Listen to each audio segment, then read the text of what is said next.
देखिए फ्रेंड्स, ये जो प्रश्न पूछा गया है 66वीं बीपीएससी 2020 में पूछा गया प्रश्न है कि दो समानांतर प्रतिरोध वाले सर्किट का कुल प्रतिरोध 1.430 किलो ओम है। यदि एक प्रतिरोध का मान 2 किलो ओम है तो दूसरे प्रतिरोध का मान क्या होगा। Hello friends, welcome to the success केंद्रा।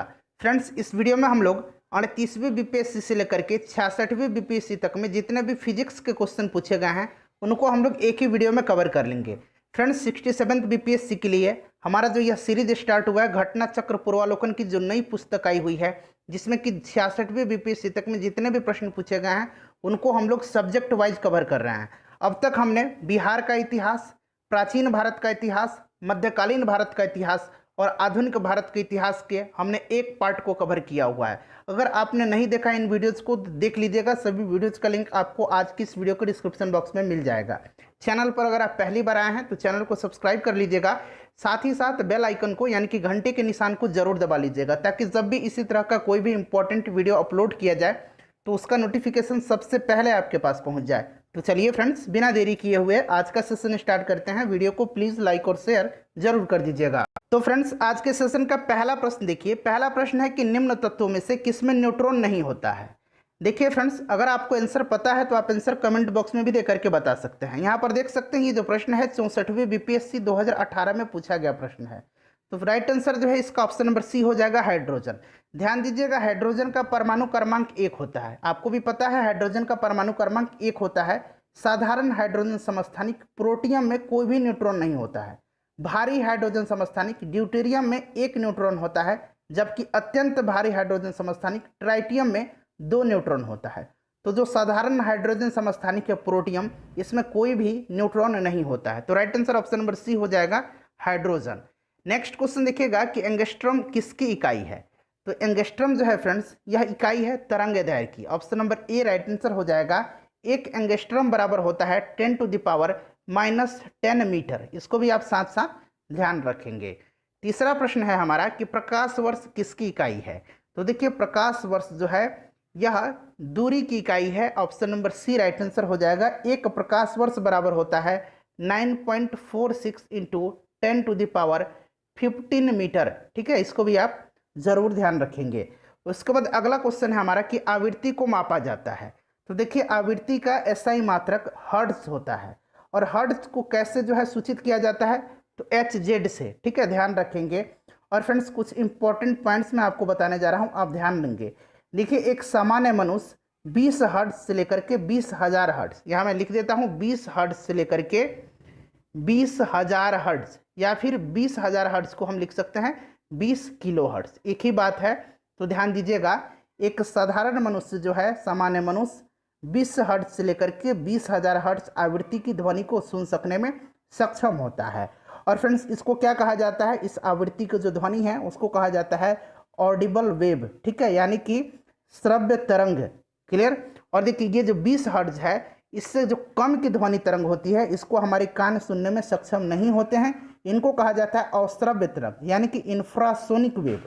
और ये 20 किलो हर्ट्ज या फिर 20,000 हर्ट्ज से अधिक की जो ध्वनि तरंग है, इनको कहा जाता है अल्ट्रासोनिक वेव, यानी कि पराश्रव्य तरंग। ध्यान रखेंगे। राइट आंसर इसका ऑप्शन नंबर ए हो जाएगा, हर्ट्ज। घड़ी में प्रयोग होने वाले क्वार्ट्ज क्रिस्टल होते हैं। तो देखिए, घड़ी में प्रयोग होने वाले क्वार्ट्ज क्रिस्टल सिलिकॉन डाइऑक्साइड के होते हैं, SiO2। ठीक है, right answer option number B हो जाएगा। इंपॉर्टेंट है, ध्यान रखेंगे। क्वार्ट्ज क्रिस्टल का जो प्रयोग होता है वो रेडियो, टेलीविजन, इन सब में किया जाता है। उसके बाद नेक्स्ट क्वेश्चन है कि हर्ट्ज में क्या मापा जाता है।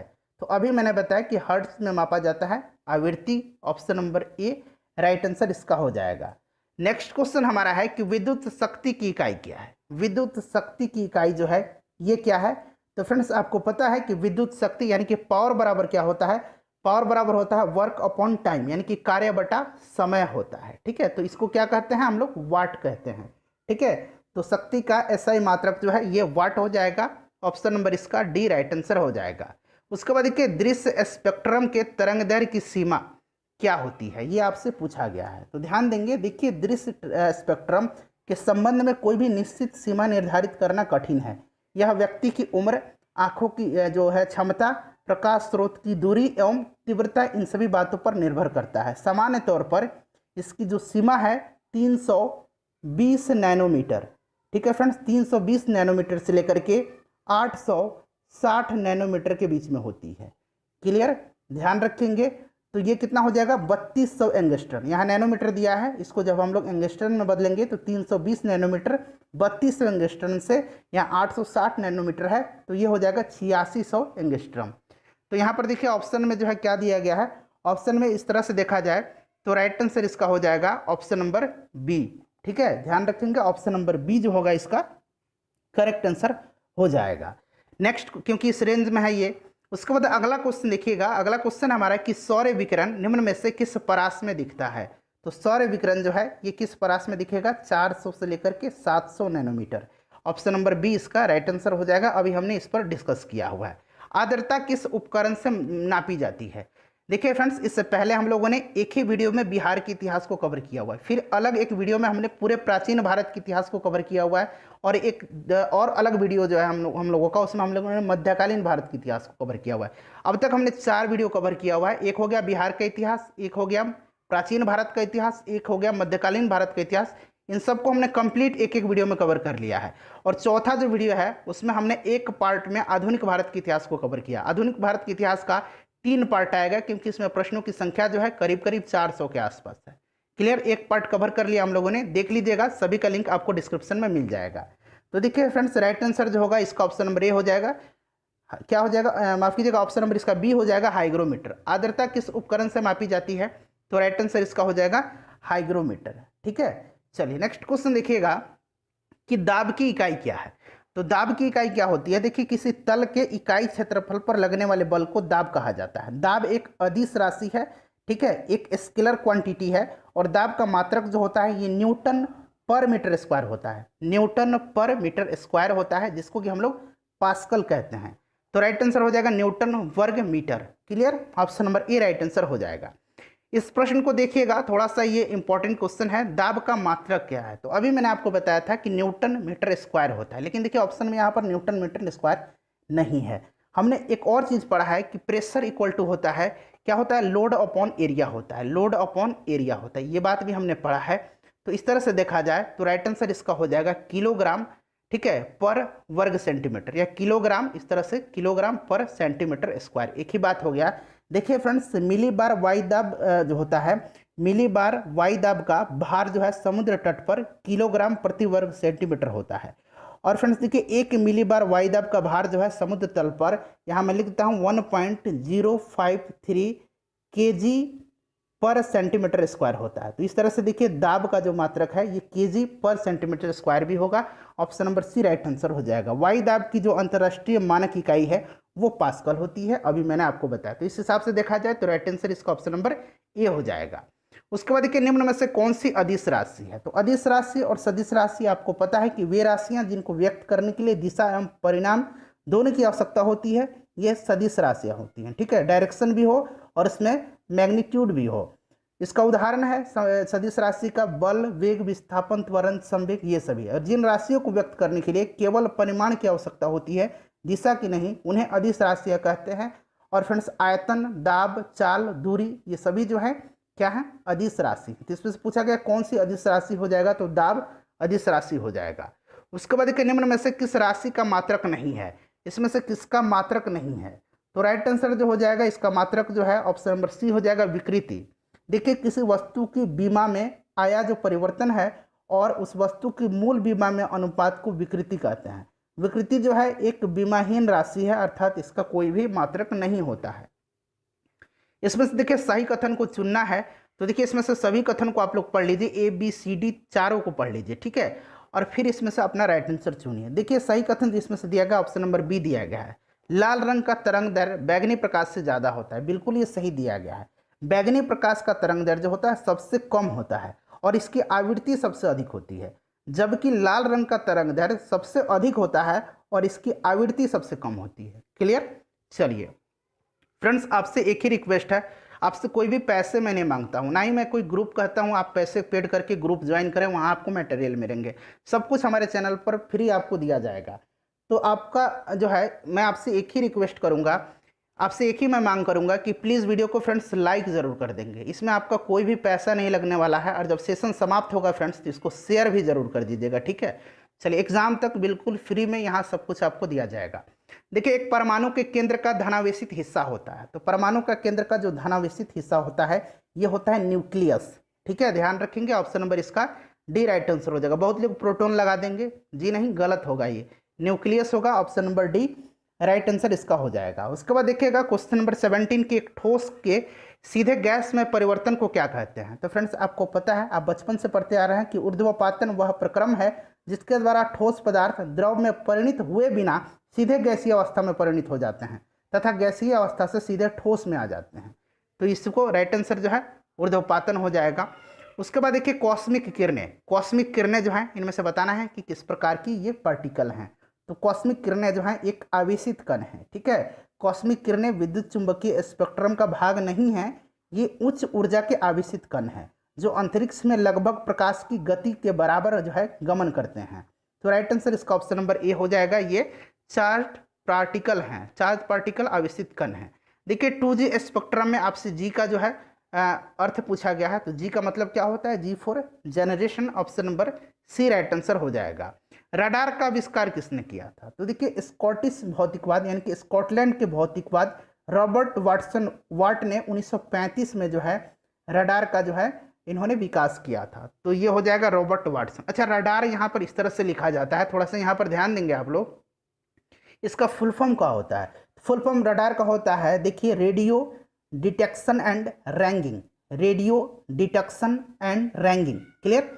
चलिए नेक्स्ट क्वेश्चन देखिएगा कि गॉड पार्टिकल। तो गॉड पार्टिकल जो होता है ये हिग्स बोसोन को गॉड पार्टिकल कहा जाता है, ऑप्शन नंबर बी इसका राइट आंसर हो जाएगा। हिग्स बोसोन एक मूल कण है जिसकी प्रथम परिकल्पना वर्ष 1964 में की गई और इसका जो प्रायोगिक सत्यापन है यह 14 मार्च 2013 को किया गया था। और 2013 में ही ये जो वैज्ञानिक जोड़ी थे हिग्स बोसोन कण की खोज करने वाले, जिनका नाम था पीटर डब्ल्यू हिग्स और डब्ल्यू एंगल्ट, इनको जो है 2013 में भौतिक विज्ञान के क्षेत्र में नोबेल पुरस्कार से सम्मानित किया गया था। उसके बाद देखिए सीवी रमन को भौतिक विज्ञान का नोबेल पुरस्कार प्राप्त हुआ था। तो देखिए फ्रेंड्स सीवी रमन को जो है नोबेल पुरस्कार दिया क्यों गया था, तो इनको जो है भौतिक शास्त्र के लिए नोबेल पुरस्कार दिया गया था। और क्यों दिया गया था, तो फ्रेंड्स इसका तो आंसर आपको कमेंट करके बताना है, ठीक है। किस क्षेत्र में इनको जो है योगदान के लिए इन्होंने किस चीज़ की खोज की थी, इसका आंसर आप कमेंट करके बताएंगे, ठीक है। देखिए नोबेल पुरस्कार इनको दिया गया था 1930 में, option number B right answer हो जाएगा। उसके बाद हरगोविंद खुराना को चिकित्सा के क्षेत्र में 1968 में दिया गया था, ठीक है फ्रेंड्स। उसके बाद सुब्रमण्यम चंद्रशेखर को भौतिकी के क्षेत्र में 1983 में दिया गया था, क्लियर। ये 1968 है, ये 1983 में दिया गया था सुब्रमण्यम चंद्रशेखर को। उसके बाद दिया गया था वी रामकृष्ण को दिया गया था 2009 में रसायन के क्षेत्र में। तो इनको भी आप ध्यान रखेंगे। अभी कमेंट करके बता दीजिएगा कि सीवी रमन को जो है किसकी खोज के लिए उनको नोबेल पुरस्कार दिया गया था। टेलीस्कोप की खोज किसने की थी, तो टेलीस्कोप की खोज किया था गैलीलियो ने, option number D right answer हो जाएगा।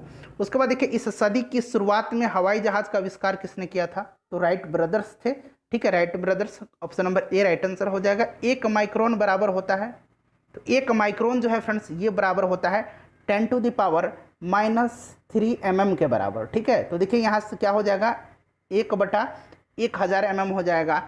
नेक्स्ट क्वेश्चन देखिएगा 40 डिग्री सेल्सियस का मान फ़ारेनहाइट स्केल पर आपको बताना है 40 डिग्री सेल्सियस का मान। तो आपको पैमाना जो है पता होना चाहिए कि सेंटीग्रेड से आपको फ़ारेनहाइट में कैसे बदलना है, ये सब आपको याद होना चाहिए। तो फॉर्मूला होता है C/100 = F - 32/180। अब देखिए C का मान आपको यहाँ पर दिया गया है 40 बटा कितना हो जाएगा, नीचे 100 हो जाएगा, F - 32/180। अब इसको आप सॉल्व कर लीजिएगा। देखिए 1 0 से 1 0 कट जाएगा, फिर 1 0 से 1 0 कट जाएगा, यहाँ बच गया 18 गुना 4 करेंगे तो ये 72 आ जाएगा। और देखिए इधर F-32 माइनस में है तो इधर आ जाएगा 32 प्लस में हो जाएगा, और उधर F हो गया। तो F = अब जोड़ दीजिए तो ये कितना हो जाएगा, 2 2 4 हो जाएगा और 7 3 10, 104 हो गया। तो राइट आंसर इसका 104 फ़ारेनहाइट हो जाएगा। उसके बाद नेक्स्ट क्वेश्चन देखिएगा, अगला क्वेश्चन है कि क्रोमेटोग्राफी की तकनीक का प्रयोग होता है। तो फ्रेंड्स इस तकनीक का प्रयोग जो होता है ये क्या होता है, तो किसी भी मिश्रण के विभिन्न पदार्थों को अलग करने में क्रोमेटोग्राफी का प्रयोग किया जाता है। तो राइट आंसर इसका ऑप्शन नंबर डी हो जाएगा, एक मिश्रण से पदार्थों को अलग करने में। 28 नंबर देखिएगा कि लोलक की कालावधि यानी कि जो टाइम पीरियड है वो किस पर निर्भर करती है। तो लोलक की जो टाइम पीरियड है वो निर्भर करती है फ्रेंड्स किस पे, लोलक की लंबाई पे। तो right answer option number B हो जाएगा। देखिए फ्रेंड्स, लोलक की जो कालावधि होती है लोलक की लंबाई के अनुक्रमानुपाती होती है, ठीक है, डायरेक्टली प्रोपोर्शनल होती है, ध्यान रखेंगे, ठीक है। फॉर्मूला आपको पता होगा कि टी इक्वल टू क्या होता है, 2π√L/g होता है। ये जो है लोलक की लंबाई है। नेक्स्ट क्वेश्चन देखिएगा कि बल गुणनफल है। तो बल जो होता है वो F इक्वल टू ma होता है, यानी कि द्रव्यमान गुना त्वरण होता है। तो द्रव्यमान गुना त्वरण हो जाएगा, द्रव्यमान और त्वरण का। देखिए त्वरण ज्ञात करने के लिए सही सूत्र कौन सा है, तो सही सूत्र इसमें से क्या हो जाएगा, A इक्वल टू होता है v माइनस u/t। तो देखिए कहाँ है, v minus u/t, option number A right answer इसका हो जाएगा। उसके बाद देखिए कौन सी इसमें से जो है सदिश राशि है, वेक्टर है, सदिश नहीं है। देखिए इसमें से वेक्टर नहीं है, यानी कि इसमें से पूछा गया है कि सदिश राशि नहीं है, तो ये ऑप्शन नंबर डी हो जाएगा। आयतन जो है ये अदिश राशि है, स्केलर क्वांटिटी है। उसके बाद देखिए पदार्थ के संवेग यानी कि mv और वेग के अनुपात को यानी कि v, कौन सी भौतिक राशि प्राप्त होगी, तो v से v कैंसिल हो जाएगा, m प्राप्त होगा, यानी कि मास होगा, द्रव्यमान होगा। Option number C right answer हो जाएगा। 1 किलोमीटर दूरी का तात्पर्य क्या है, तो 1000 मीटर होता है। ये भी पूछने की बात है क्या। चलिए नेक्स्ट क्वेश्चन देख लीजिएगा। उसके बाद हमारा अगला क्वेश्चन है क्वेश्चन नंबर 34 कि 1 पिकोग्राम बराबर होता है। तो देखिए 1 पिकोग्राम में 10⁻⁻12 ग्राम होता है। तो देखिए 10⁻12 दिया गया है। देखिए आप एक लिफ्ट में खड़े हैं, लिफ्ट के फर्श पर आपके द्वारा जो लग रहा बल है इसमें से सभी को पढ़िएगा, ठीक है, सभी ऑप्शन को पढ़ लीजिएगा। तो देखिए राइट आंसर इसका हो जाएगा, लिफ्ट के 9.8 मीटर पर सेकंड स्क्वायर के त्वरण के नीचे जाते समय जो है 0 होगा, ठीक है। ऑप्शन नंबर बी इसका करेक्ट आंसर हो जाएगा। उसके बाद नेक्स्ट क्वेश्चन देख लीजिएगा कि वायु में ध्वनि तरंग होती है। तो वायु में जो ध्वनि तरंग होती है ये होती है अनुदैर्घ्य, ध्यान रखेंगे, अनुदैर्घ्य तरंग होती है, ठीक है। प्रकाश जो होता है ये किस प्रकार का तरंग है, प्रकाश अनुप्रस्थ है, ठीक है, ये भी आप ध्यान रखिएगा। उसके बाद देखिएगा कि रेत और नेफ्थलीन के मिश्रण को किसके द्वारा पृथक किया जा सकता है, तो ये किया जा सकता है सब्लिमेशन के द्वारा, ऊर्ध्वपातन के द्वारा, ठीक है फ्रेंड्स। अभी हम लोगों ने ऊर्ध्वपातन के बारे में पढ़ा था। अगला क्वेश्चन देख लीजिएगा। अगला क्वेश्चन है 38 नंबर कि विद्युत शक्ति की इकाई क्या है। विद्युत शक्ति पूछा गया है, यानी कि हम लोगों ने पहले ही कवर किया था कि जो पावर का होता है वाट होता है, ठीक है। चलिए अगला क्वेश्चन देखिएगा, टरबाइन एवं डायनेमो से बिजली प्राप्त करने के में किस ऊर्जा को विद्युत ऊर्जा में परिवर्तित किया जाता है। तो विद्युत ऊर्जा को किस ऊर्जा को विद्युत ऊर्जा में परिवर्तित किया जाता है, तो सीधी सी बात है यांत्रिक ऊर्जा को, यानी कि मैकेनिकल एनर्जी को, ठीक है। चलिए नेक्स्ट क्वेश्चन देख लीजिएगा। अगला क्वेश्चन है हमारा है कि 100 वाट, यहाँ पर लिख देता हूँ, 100 वाट का एक बिजली का बल्ब है, 10 घंटे जलता है, तो बिजली में खर्च कितना आ जाएगा। तो देखिए 1000 से आप डिवाइड कर दीजिएगा, तो देखिए 3 जीरो से 3 जीरो ऊपर कैंसिल, 1 यूनिट इसका आंसर आ जाएगा। तो 1 यूनिट यहाँ पर ऑप्शन नंबर बी में दिया गया है। क्लियर है फ्रेंड्स। चलिए किसी प्रश्न में डाउट होगा तो आप प्रश्न संख्या लिख करके कमेंट करेंगे। देखिए 2 समानांतर प्रतिरोध वाले सर्किट का कुल प्रतिरोध यहाँ पर दिया गया है, कुल प्रतिरोध दिया गया है, जबकि प्रतिरोध जो है समानांतर श्रेणी में है। उसके बाद दिया गया है कि यदि एक प्रतिरोध का मान यहाँ 2 किलो ओम दिया गया है, ठीक है, यहाँ भी किलो ओम है, यहाँ भी किलो यूनिट है, तो पूछा गया कि दूसरे प्रतिरोध का मान। बहुत ही आसान क्वेश्चन है, इसको देखिए सॉल्व कैसे करेंगे। देखिए यहाँ 2 समानांतर प्रतिरोध का आ गया, इन समानांतर श्रेणी में है, तो आपको पता है कि फॉर्मूला क्या होता है, 1/r equal to 1/r1 plus 1/r2, ठीक है। अब इसको जो आप सॉल्व करेंगे तो r इक्वल टू कितना हो जाएगा, r इक्वल टू होता है friends r1 into r2 upon r1 plus r2, ठीक है, ये होता है। अब देखिए यहाँ पर कह रहा है कि ना कुल प्रतिरोध का मान दिया, यानी कि इस r का मान दिया गया, r का मान 1.403 दिया गया, इक्वल टू एक प्रतिरोध का भी दिया गया, इसमें से किसी एक का मान लीजिए r1 का दिया गया है, तो r1 का 2 दिया गया है, तो 2 पुट कर दीजिए, 2 इंटू r2 हो जाएगा, और नीचे जब पुट करेंगे तो 2 प्लस r2 हो जाएगा, ठीक है, 2 प्लस r2 हो जाएगा। समझ में आ रहा है ना। अब इसको आप सोल्व कर देंगे, मैं मिटा देता हूँ। देखिए अब क्या हो जाएगा, फिर से मैं लिख देता हूँ, तो r इक्वल टू हो जाता है friends r1 into r2 upon r1 plus r2, ये हो जाता है ना। तो r का मान कुल प्रतिरोध है 1.403 हो जाएगा, और यहाँ r1 का मान दिया हुआ है, मान लीजिए r1 को मान लीजिए 2 या फिर r2, जिसकी मर्जी आप, तो r1 को ही हम मान लेते हैं, तो 2 इंटू r1 हो जाएगा, और नीचे हो जाएगा 2 प्लस कितना यहाँ R2 हो जाएगा, 2 प्लस यहाँ भी R2 हो जाएगा। अब इसको सॉल्व कर दीजिएगा तो देखिए राइट आंसर इसका मैं सीधे बता देता हूँ, 4.70 हो जाएगा। ठीक है, 4.70 ओम, ऑप्शन नंबर डी।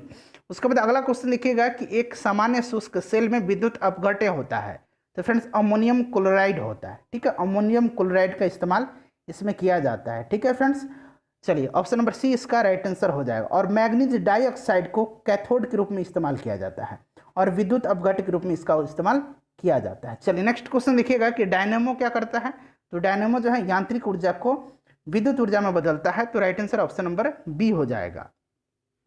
उसके बाद फ्रेंड्स अगला क्वेश्चन देखेंगे, अगला क्वेश्चन कि विद्युत मोटर में, तो विद्युत मोटर अब क्या करता है, विद्युत को यांत्रिक में बदल देता है, तो राइट आंसर इसका क्या हो जाएगा, यांत्रिक विद्युत ऊर्जा को यांत्रिक ऊर्जा में बदल देता है, option number C. Next question हमारा है कि विद्युत धारा निम्न में से किस उपकरण से नापी जाती है, तो विद्युत धारा को नापा जाता है एमीटर से, option number B right answer हो जाएगा। ध्यान रखिएगा, देखिए यहाँ पर पोटेंशियोमीटर है, इसको आप ध्यान देंगे।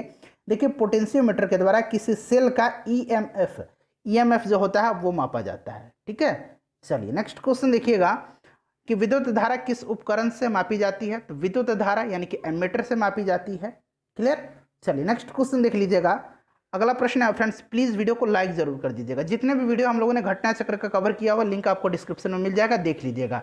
प्रकाश में 7 रंग होते हैं, रंगों को अलग करने का क्या तरीका है, तो इसका एक ही तरीका होता है कि एक प्रिज्म से सभी रंगों को अलग अलग किया जा सकता है। ठीक है, ध्यान रखेंगे, इंपॉर्टेंट है। और जो 7 रंग होता है उनका आपको क्रम भी पता होता है, क्या होता है, बैगनी, जामुनी, नीला, हरा, पीला, नारंगी तथा लाल होता है, विबजियोर।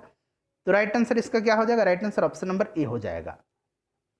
उसके बाद नेक्स्ट क्वेश्चन देखिएगा कि यदि किसी ऐनक के लेंसों की शक्ति यानी कि पावर ऑफ जो है लेंस दिया गया है +2 डायोप्टर है, प्लस में है, इस बात को आप ध्यान रखेंगे। तो इसकी फोकस दूरी हमेशा जो है मीटर में होती है, इस बात को भी आप ध्यान रखेंगे। जब भी डायोप्टर का जिक्र होगा आपके दिमाग में आना चाहिए फोकस दूरी मीटर में होता है। तो देखिए फ्रेंड्स, आपको पता है कि लेंस की क्षमता का SI मात्रक डायोप्टर होता है और इसको D से डिनोट किया जाता है। क्लियर, तो फोकस दूरी बराबर क्या होता है, 1/D होता है, यानी कि फोकस दूरी बराबर क्या हो जाएगा, फोकस दूरी इक्वल टू हो जाएगा 1/, लेंस की क्षमता। तो लेंस की क्षमता D है, अब D देखिए यहाँ हाफ दिया गया है, हाफ दिया गया है। क्लियर, तो F इक्वल टू कितना आ जाएगा, हाफ मीटर आ जाएगा। अभी मैंने बताया था कि मीटर में हमेशा होता है, तो हाफ मीटर का मतलब क्या होता है, हाफ मीटर का मतलब हो जाएगा आपका कितना, हाफ मीटर का मतलब कितना होगा बताइए। राइट आंसर जो है इसका ऑप्शन नंबर सी हो जाएगा। ठीक है, हाँ option number C, 50 centimetre. 100 centimetre में 1 मीटर होता है, तो हाफ मीटर है यानी कि 50 सेंटीमीटर हो जाएगा। चलिए, चुंबकीय सुई किस तरफ संकेत करती है, तो ये हमेशा उत्तर की तरफ, option number C right answer हो जाएगा। श्वेत प्रकाश को नली में से पैदा करते हैं कैसे, तो इनको पैदा किया जाता है तंतु को गर्म करके, option number B right answer हो जाएगा। देखिए आइंस्टीन को नोबेल प्राइज जो है किस कार्य के लिए मिला था, तो आइंस्टीन को नोबेल पुरस्कार जो है ये दिया गया था 1921 में, 1921 में भौतिकी के क्षेत्र में जो है इनको प्रदान किया गया था, और प्रकाश का वैद्युत प्रभाव की व्याख्या करने के लिए। तो राइट आंसर इसका हो जाएगा प्रकाश वैद्युत प्रभाव। उसके बाद देखिए विद्युत उत्पन्न करने के लिए कौन सी धातु का उपयोग होता है, तो विद्युत उत्पन्न करने के लिए सीधी सी बात है यूरेनियम का इस्तेमाल किया जाता है। ठीक है, चलिए नेक्स्ट क्वेश्चन देख लीजिएगा कि कमरे को ठंडा किया जा सकता है, तो कमरे को ठंडा किस प्रकार से किया जाता है, संपीड़ित गैस को छोड़ करके। ठीक है, संपीड़ित गैस को छोड़ने से कमरे का तापमान कम हो जाता है, जिससे कि कमरा ठंडा हो जाता है। तो राइट आंसर इसका ऑप्शन नंबर बी हो जाएगा। देखिए कि आमतौर पर सुरक्षा फ्यूज लगाने के लिए प्रयोग होने वाला तार किस पदार्थ का बना होता है, तो देखिए फ्रेंड्स फ्यूज एक छोटा तार का टुकड़ा होता है और यह जो होता है टीन और लेड के मिश्र धातु का बना होता है। इसका गलनांक निम्न होता है। देखिए शॉर्ट सर्किट, ओवरलोडिंग और जो वोल्टेज में वृद्धि होती है, इसके कारण जब परिपथ में धारा का मान अधिक होता है तो फ्यूज गल करके टूट जाता है। ठीक है, और इससे क्या होता है, जो इलेक्ट्रॉनिक्स उपकरण हैं उनके नुकसान नहीं होते हैं, किसी प्रकार की उसमें जो है दुर्घटना नहीं घटित होती है। तो राइट आंसर इसका ऑप्शन नंबर डी हो जाएगा, टीन और शीशे का मिश्र धातु। उसके बाद देखिए निम्न में से कौन सा उष्मा का सबसे अधिक कुचालक है, सबसे अधिक कुचालक पूछा गया है, तो राइट आंसर इसका पारा हो जाएगा, ऑप्शन नंबर सी। उसके बाद अगला क्वेश्चन देखिएगा कि अति चालक का लक्षण है, तो अति चालक का जो लक्षण होता है ये उच्च पारगम्यता होता है। गर्म करने पर अर्धचालक का प्रतिरोध, तो अर्धचालक का प्रतिरोध जो है गर्म करने पर घटता है, वहीं अगर चालक पूछा जाए तो चालक का प्रतिरोध गर्म करने पर बढ़ता है। ठीक है, चलिए नेक्स्ट क्वेश्चन देख लीजिएगा। अगला प्रश्न है कि ठंडे के दिनों में लोहे के गुटके और लकड़ी के गुटकों को प्रातःकालीन जब छुआ जाता है तो लोहे का गुटका ठंडा लगता है, क्यों? यहाँ पर कारण भी दिया गया है, सभी ऑप्शन आपको दिख रहे हैं। राइट आंसर इसका ऑप्शन नंबर बी हो जाएगा। लकड़ी की तुलना में लोहा ऊष्मा का अच्छा चालक होता है। ऑप्शन नंबर बी सही आंसर इसका हो जाएगा। बहुत ही आसान क्वेश्चन है। देखिए, कमरे में रखा रेफ्रिजरेटर का दरवाजा खोला जाता है तो क्या होता है? तो देखिए, जो इसमें राइट आंसर जो हो जाएगा, इसमें हो जाएगा कमरे को थोड़ा गर्म कर सकते हैं। ठीक है, आप अंततः कमरे को थोड़ा गर्म कर सकते हैं। दरवाजा जब रेफ्रिजरेटर का, फ्रिज का खोला जाएगा तो कमरा गर्म हो जाता है। तो राइट आंसर ऑप्शन नंबर इसका सी हो जाएगा। उसके बाद देखिए, दो उत्तरोत्तर श्रृंग, यानी कि आपने देखा होगा कि दो उत्तरोत्तर श्रृंग, अभी देखिए ये श्रृंग होता है, ये गर्त होता है। तो दो उत्तरोत्तर श्रृंग, ये श्रृंग है, फिर ये गर्त है, दो उत्तरोत्तर श्रृंग और दो उत्तरोत्तर गर्त, ठीक है, के बीच की दूरी को क्या कहते हैं? तो इनके बीच की जो दूरी है उसको तरंग दैर्घ्य कहा जाता है। ठीक है, तरंग दैर्घ्य कहा जाता है। अगला क्वेश्चन देखिएगा कि जब प्रकाश एक माध्यम से दूसरे माध्यम में जाता है तो निम्न में से कौन सा नहीं बदलता है? तो राइट आंसर इसको बताना है आपको। देखिए, प्रश्न जो है 66वीं बीपीएससी में पूछा गया प्रश्न है। तो देखिए, जब प्रकाश तरंग वायु से कांच या एक माध्यम से दूसरे माध्यम में जाता है तो प्रकाश की आवृत्ति वही रहती है, लेकिन उसका तरंग दैर्घ्य और वेग बदल जाता है। ठीक है, आवृत्ति नहीं बदलती है, लेकिन उसका तरंग दैर्घ्य बदल जाता है और इसका वेग बदल जाता है। तो एक से अधिक इसका आंसर हो जाएगा। उसके बाद देखिए, पढ़ने में काम आने वाले ग्लास लेंस किस प्रकार के लेंस बने होते? थोड़ा सा फ्रेंड्स यहाँ पर ध्यान देंगे। देखिए फ्रेंड्स, पढ़ने में काम आने वाले ग्लास वस्तुतः दूर दृष्टि दोष को दूर करता है। दीर्घ दृष्टि दोष यानी कि दूर दृष्टि दोष से युक्त कोई व्यक्ति जो है, उससे ग्रसित कोई व्यक्ति जो है, दूर की वस्तु को स्पष्ट देख सकता है, परंतु निकट रखी वस्तु को स्पष्ट नहीं देख सकता है। इस दोष को उचित फोकस दूरी के उत्तल लेंस का प्रयोग करके ही दूर किया जा सकता है। क्लियर हो गया? बहुत लोग अवतल कहेंगे, अवतल नहीं होगा, उत्तल इसका राइट आंसर होगा। क्लियर मैंने कर दिया है। ध्वनि का वायु में वेग अनुमानतः होता है, तो ये भी आपको पता होगा, 330 मीटर प्रति सेकंड होता है। Option number B right answer होगा। प्रकाश विकिरणों की प्रकृति होती है, तो प्रकाश विकिरण की जो प्रकृति होती है यह तरंग एवं कण दोनों के समान होती है। ठीक है, राइट आंसर इसका option number C correct answer हो जाएगा। अगला क्वेश्चन देखिएगा, क्वेश्चन नंबर है कि आकाश का जो कलर होता है नीला लगता है, इसका कारण क्या है? तो इसका कारण है लघु तरंग दीर्घ तरंगों की अपेक्षा वायुमंडल द्वारा अधिक प्रकीर्ण होती है। प्रकीर्णन के कारण option number B right answer हो जाएगा। उसके बाद देखिए, पानी का घनत्व अधिकतम होता है। पानी का घनत्व जो है ये अधिकतम होता है 4 डिग्री सेल्सियस पर, और उसका आयतन भी न्यूनतम इसी तापमान पर होता है, 4 डिग्री सेल्सियस पर। देखिए, 50 डिग्री सेंटीग्रेड का मान फ़ारेनहाइट स्केल में, तो मैंने आपको बताया था फॉर्मूला आपको C/100 इक्वल टू F-32/180। अब यहाँ C का मान 50 जब पुट कर देंगे आप तो 50 से कट जाएगा, ये हाफ हो जाएगा। क्लियर? और नीचे देख लीजिए, यहाँ क्या हो जाएगा, F-32/180। अब यहाँ 180 जब इधर आएगा तो फिर 2 से काट दीजिएगा तो 90 हो जाएगा, और ये -32 है, इधर आएगा तो +32 में हो जाएगा, तो इसको जोड़ देंगे तो ये 122 फ़ारेनहाइट हो जाएगा। ठीक है, राइट आंसर ऑप्शन नंबर इसका बी हो जाएगा। उसके बाद देखिए, वर्षा की बूंद गोलाकार आकृति का कारण जो है ये पृष्ठ तनाव होता है, सरफेस टेंशन होता है। ऑप्शन नंबर बी इसका राइट आंसर हो जाएगा। 69 नंबर देखिए, सबसे ज़्यादा जो है सयंता, सबसे ज़्यादा जो सयंता होती है वो किसकी होती है? विस्कोसिटी सबसे ज़्यादा होता है, ये ब्लड का होता है, माफ़ करेंगे शहद का होता है। Option number D right answer हो जाएगा। सबसे ज़्यादा जो सयंता है वो होती है शहद की। Option number D correct answer हो जाएगा। शहद का, फिर उसके बाद ब्लड का, फिर वाटर का, फिर वायु का। अगला क्वेश्चन देखिएगा कि महासागर में ऊंची जल तरंगें कैसे आती हैं? तो ये इसका कारण क्या है? इसका कारण है चंद्रमा। महासागर में ऊंची जल तरंगें चंद्रमा के गुरुत्वाकर्षण का परिणाम है। चंद्रमा पृथ्वी से सूर्य की तुलना में नज़दीक है, उसके आकर्षण बल के कारण समुद्र की लहरें ऊपर उठती है। सूर्य द्वारा जो आकर्षण बल लगाया जाता है उतना प्रभावी नहीं होता है, अतः सूर्य द्वारा जल तरंगें चंद्रमा की तुलना में अधिक ऊपर नहीं उठ पाती हैं। इसका कारण जो होगा वो चंद्रमा हो जाएगा। Option number D. उसके बाद देखिए, जब एक पत्थर को चांद की सतह से पृथ्वी पर लाया जाता है तो क्या होता है? तो देखिए, चांद की सतह से पृथ्वी पर लाया जाता है तो इसका द्रव्यमान नहीं बदलता है, द्रव्यमान स्थिर रहता है, लेकिन उसका भार अधिक हो जाएगा। क्यों? तो क्योंकि पृथ्वी पर चंद्रमा की अपेक्षा गुरुत्वीय त्वरण जो है ये अधिक होता है। तो करेक्ट आंसर इसका ऑप्शन नंबर बी हो जाएगा। अगला क्वेश्चन देखिए, सौर ऊर्जा निम्न में से किससे प्राप्त होती है? तो ये सूर्य से प्राप्त होती है, ऑब्वियसली सी इसका राइट आंसर हो जाएगा। नेक्स्ट क्वेश्चन हमारा है कि सूर्य पर ऊर्जा का निर्माण होता है। तो सूर्य पर ऊर्जा का निर्माण जो होता है ये नाभिकीय संलयन के द्वारा होता है। ठीक है, राइट आंसर इसका ऑप्शन नंबर बी हो जाएगा, नाभिकीय संलयन के द्वारा। उसके बाद देखिए प्रथम भारतीय उपग्रह जो था आर्यभट्ट कब छोड़ा गया था? तो आर्यभट्ट को छोड़ा गया था 19 अप्रैल 1975 को। ऑप्शन नंबर बी इसका राइट आंसर हो जाएगा। वर्ष दीर्घतम होता है तो सबसे ज़्यादा वर्ष होता है लंबा वर्ष, सबसे लंबा वर्ष ये कहाँ होता है फ्रेंड्स? ये जो होता है ये प्लूटो पर होता है। देखिए प्लूटो का वर्ष दीर्घतम होता है जिसका कक्षीय परिक्रमा काल लगभग जो होता है 248 पृथ्वी वर्ष बराबर होता है। ठीक है, तो ये राइट आंसर ऑप्शन नंबर ए हो जाएगा। विद्युत चुंबकीय तरंगों का वेग होता है, तो विद्युत चुंबकीय तरंग का वेग जो होता है ये 3 गुना 10 के पावर 8 मीटर पर सेकंड होता है। ठीक है, ऑप्शन नंबर ए इसका करेक्ट आंसर हो जाएगा, ध्यान रखिएगा। उसके बाद देखिए सूर्य के प्रकाश का धरती की सतह पर पहुंचने में लगने वाला समय है, तो ये समय लगता है 499 सेकंड। जब इसको बदलेंगे तो 8 मिनट 19 सेकंड होता है, यानी कि 8.3 मिनट का टाइम लगेगा। तो 8.3 मिनट बिल्कुल सही है। तो देखिए 8.3 कहीं भी ऑप्शन में नहीं दिया गया, नहीं दिया गया है ना। तो इस तरह से अगर देखा जाए तो राइट आंसर इसका क्या हो जाना चाहिए इस हिसाब से। अब तो आपको ऑप्शन ई मिल जाएगा, तो आप ऑप्शन ई पर क्लिक कर देंगे, लेकिन उस समय जो था ऑप्शन ई नहीं हुआ करता था, तो उस समय के हिसाब से ऑप्शन नंबर सी इसका राइट आंसर होगा।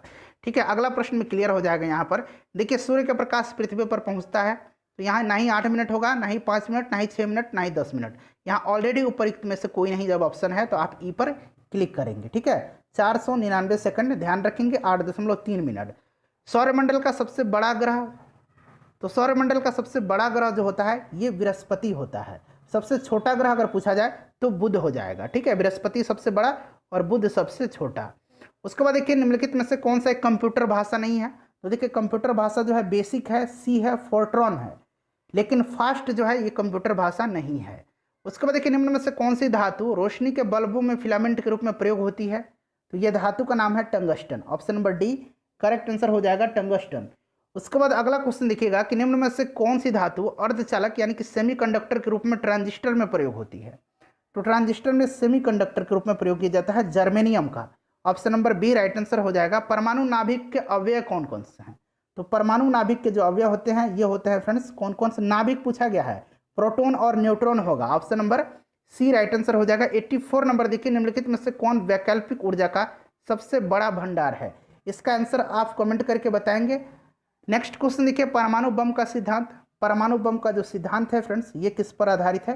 तो परमाणु बम का सिद्धांत जो है यह नाभिकीय संलयन पर भी है और नाभिकीय विखंडन पर भी है। तो राइट आंसर ए और बी दोनों हो जाएगा। देखिए परमाणु बम एक विस्फोटक युक्ति है जिसका कि विध्वंसक जो है ये किस पर आधारित है? तो संलयन पर भी और विखंडन पर भी। नेक्स्ट क्वेश्चन देखिए वायु में कौन सी नोबेल गैस नहीं होती है? तो वायु में जो है नोबेल गैस नहीं होती है, ये रेडॉन नहीं होती है। ठीक है, चलिए अगला क्वेश्चन देखिएगा कि बिजली की खपत का बिल किसमें मापा जाता है? तो फ्रेंड्स ये मापा जाता है वाट पर। तो राइट आंसर केवल एक हो जाएगा, वाट। ठीक है, 88 नंबर देखिए सबसे भारी धातु इसमें से यूरेनियम हो जाएगा। और फ्रेंड्स ये लास्ट क्वेश्चन है, टोटल 89 क्वेश्चन थे और सभी को हमने एक ही वीडियो में कवर कर लिया। अब तक जितने प्रश्न पूछे गए थे फिजिक्स का बीपीएससी में। देखिए इनसेट 2A को कब छोड़ा गया था? तो इसको छोड़ा गया था 10 जुलाई 1992 को। कहाँ से छोड़ा गया था? तो फ्रेंच गुयाना से। तो राइट आंसर इसका ऑप्शन नंबर सी हो जाएगा। फ्रेंड्स प्लीज़ वीडियो को लाइक कर दीजिएगा, इसे शेयर कर दीजिएगा। सभी वीडियोज़ का लिंक डिस्क्रिप्शन में मिल जाएगा, जरूर देख लीजिए।